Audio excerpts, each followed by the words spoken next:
looks like Dark Dimension 8 is around the corner. We've got a notification saying prepare for Odin's arrival. That is for a week away, right? So there was a couple things of note right here. There was also a notification, and this was data mined, but I want to draw your attention of the order.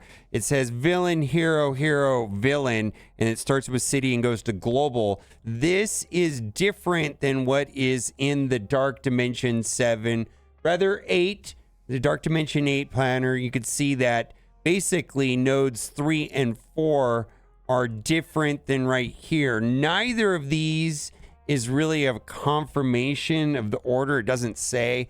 I suspect that the DD8 planner on the website is correct, and possibly this is wrong. So the annihilation energy can still be used. The vent is still rude, but the energy can be still used. If you don't have energy not to spend, spend it now. And the way to get to that is to go into the campaign area. So if you go in game, you can go over here to campaign, and when you do this, you'll see the energy right there, and then you can go in and do the event. But if you go to the events tab, and by the way, these events tabs are just, it's unnecessarily cluttered with these meaningless events, and we're going to talk about that here in a minute about, we're going to talk about it. Just like all the events that are, is that even a game? Anyways, we're going to talk about that. Easiest way to engage players. And I thought this was a helpful post. We are not dumb. Don't say the new method is to engage player. Archangel said they don't enjoy the data mines. Well, tease the players like the SD shadow figures. Yeah, the outlines that they would release on social media, I thought were a lot of fun. With their tests and their absence of roadmap, one thing, because can they do an SD shadow figure tease for the team after Night Stalkers? Yeah. I mean, that defeats data mines, engage the players, and get people excited with what's to come. Instead, we don't even know if, who, and when new tunes will be available free to play. Scopely know what they're doing? Yeah. And then also, this is kind of a thing too. I just put up the Captain Britain event. There's no need to gate him for another 6 months or whatever. He ain't that great. Yeah, so I don't understand how not getting everybody a 3-star Captain Britain, or at least made it available, would have been so terrible. Like, he's mostly effective at 7 stars because of the way his kit is designed. I don't know why they had to do this way. The only reason or use that I've gotten for Captain Britain at a 3-star is splitting it into 2 teams. There have been times where I could use an Iron Man Illuminati against a team and then save the Captain Britain or a Super Skrull team, just for the passive. But mostly, I've had situations in battle where having the 3 over a 7 was not a good situation. The new unlock message is premised on the idea of incentivizing less gameplay and what remains less fun. There were a number of new raids rolling out in the past that those best suited for unreleased teams were placed at the end of raids, creating a natural sense of progression. However, introduction of Spotlight, half of the raid was totally inaccessible for weeks, even to spenders. Now the Orcus, Tech, and Mystic Node are placed in a frustrating manner, hindering players months until 2 entirely new teams are introduced. Yet these nodes aren't even at the end of the raid. While the Stargated Old-Man Logan lock was accessible, it became dull without fully developed characters. The sense of satisfaction in building a character used to come from actual progression, not merely unlocking. And then there's the most frustrating example, like Captain Britain unlock, which not only had multiple issues, but it diminished the enjoyment of CCU for those who missed him on acquiring. This pattern has been repeated numerous times. I'm not here to tell Scope how to run their business, but as a player, I don't find this enjoyable. And as a player, you should be able to tell them that your feedback when they make changes. And as far as I know, they want that feedback. So I think writing these posts matter. Absolutely. Don't find this enjoyable.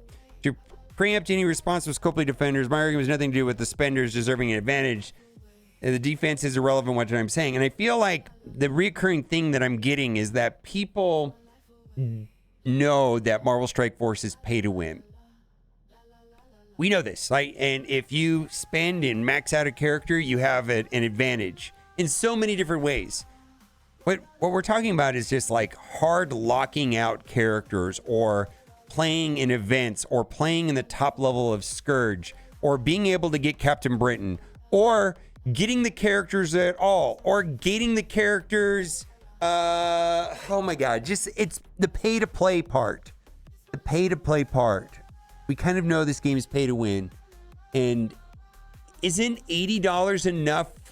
$80 a month enough for this game to be profitable and keep people happy? Why do they have to push people further and further and further? We're going to talk about that some more. How do we know Scopely is lying? Because they're making their game meaningless.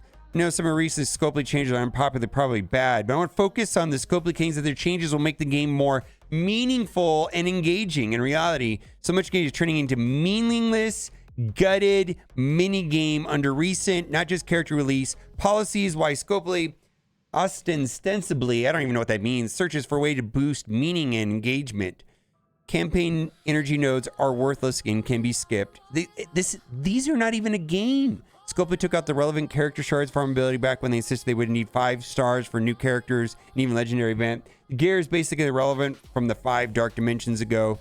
ISO energy nodes are outdated, unimportant except for some dailies, but see next point. Strike Pass completely is going to be ignored with minimal cost. It's like 10 shards and 2 million gold at the end. Due to character release changes, the paid passes have probably been decreased in value. The grand monthly event, Star of the Events, is irrelevant garbage. Old gear, poor rewards, maybe shards now towards the end of character. There's another word I don't know how to say, ostensibly released a month or more beforehand.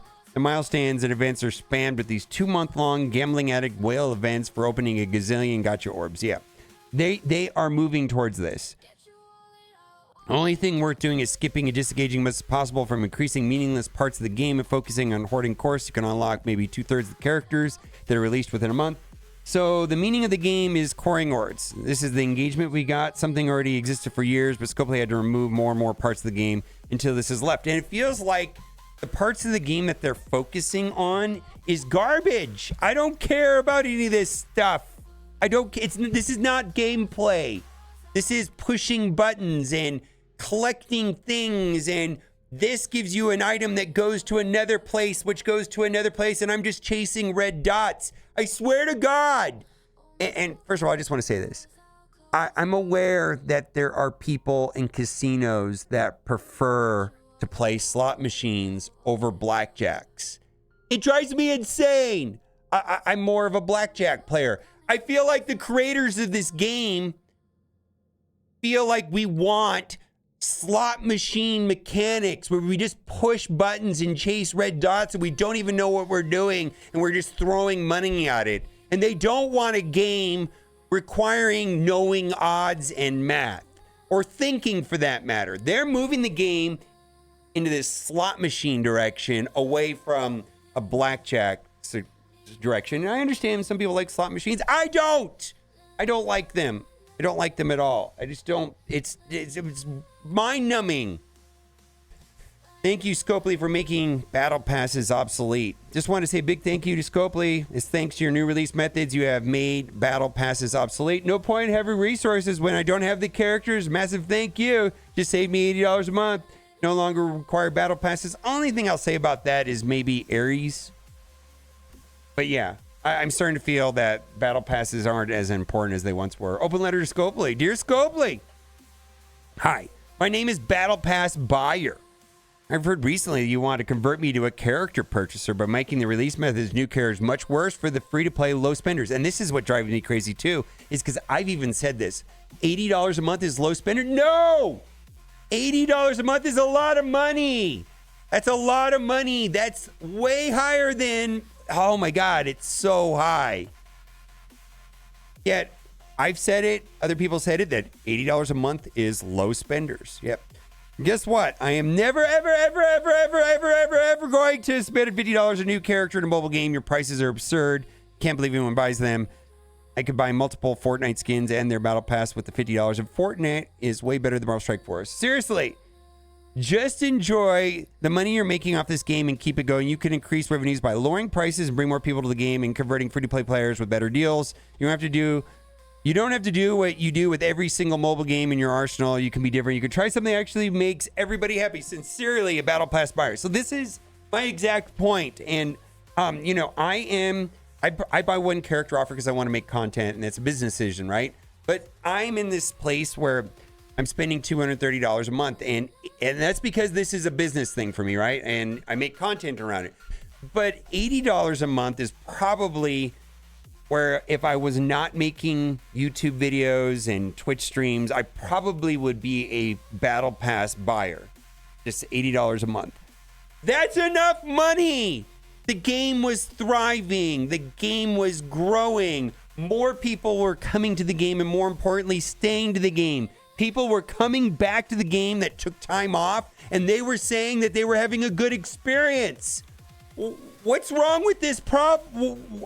They are creating a problem. It's like somebody over there is like, let's create a problem so I can fix it and look good. They're creating a problem that doesn't need to happen. I think it's terrible. Fix your game.